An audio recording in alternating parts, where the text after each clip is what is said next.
Hi everyone, today Xiaomi introduced some new phones with the Mi 11 series expanding with a Lite but also a Pro version.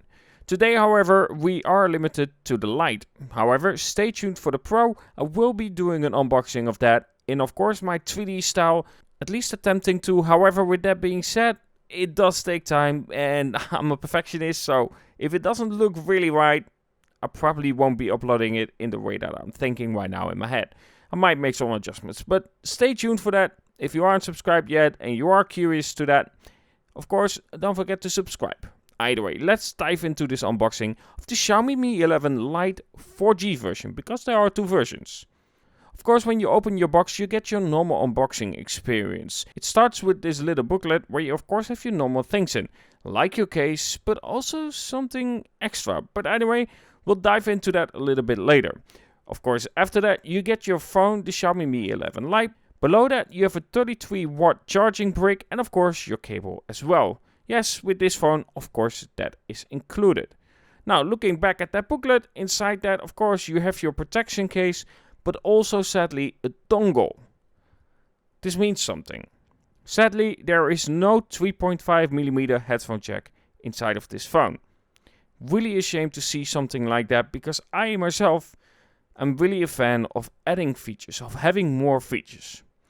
Good thing is, however, in turn, you do get a dongle. So at least they are thinking, okay, we need to give something back for that. The Xiaomi Mi 11 is available in three colors. You have either peach pink, bubblegum blue, or boba black. Now, as you can see, I have the boba black version. Something that you will notice straight away with at least the boba black version is that fingerprints are really visible on this thing.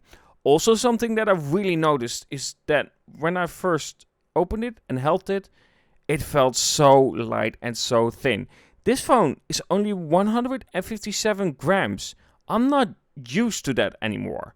I'm used to having phones that are, well, have some weight to it, that feel a bit heavier than this. It feels so light. With that, however, being said, it's also really thin. It's only 6.81 millimeters. Again, really thin. However, with that being said, it isn't sacrificed too much when it comes to the battery. It has a 4250 mAh battery inside. So in terms of that, it still does well. For the display, we have a 6.55-inch AMOLED display, of course covered with Gorilla Glass 5. And yes, the back, by the way, is also covered with glass. In terms of refresh rate, you have either 60 or 90 Hz. You can choose between the two. It's of course an AMOLED display with a Full HD Plus resolution, a 10-bit color depth information of course with True Color and DCI-P3 support, and of course HDR10 support. In terms of the CPU, this one has a Qualcomm Snapdragon 732G, and my version is 8GB of RAM and 128GB of internal memory. But of course there's also a 5G version as stated of the Xiaomi Mi 11 Lite. That one comes with the 780G, so there's a difference when it comes to the CPU. In terms of camera setup, you have your 64 megapixel main camera, your 8 megapixel ultra wide, and of course your 5 megapixel telemacro camera. The telemacro camera is actually pretty solid. I still think 5 megapixels isn't the greatest, but when it comes to macro shots, it actually does do pretty well with this kind of setup. And of course, this also comes with your dual speakers. So, what are my first impressions when using this phone? As stated, the first thing that I noticed was the lightness of the phone, but of course also how thin it is. I'm not used to having phones this thin anymore. I like it when there's at least some thickness to it, because it just feels like you're holding something more in your hand, if that makes sense. And then of course we have to talk a little bit about the camera as well. Now, my experience is very limited at the moment, so I'm not going to give you a full review about the experience just yet. Just showcasing what I have taken so far and giving my opinion about that. Now, the first thing that I notice is that it has quite a lot of saturation. And when I say quite a lot, especially greens can have that really bumped up saturation. For myself, I'm not the biggest fan when cameras do that. I like it when images look a bit more natural, a bit more how I am seeing it. However, with that being said, there are plenty of people who want it the other way around. Dynamic range is actually quite solid. I tested just one shot, so don't take that as a definitive answer. I took one shot with the Samsung Galaxy S21 Ultra and of course one shot with this Mi 11 Lite as well. And the dynamic range was actually slightly better when it comes to the clouds on the Xiaomi Mi 11 Lite.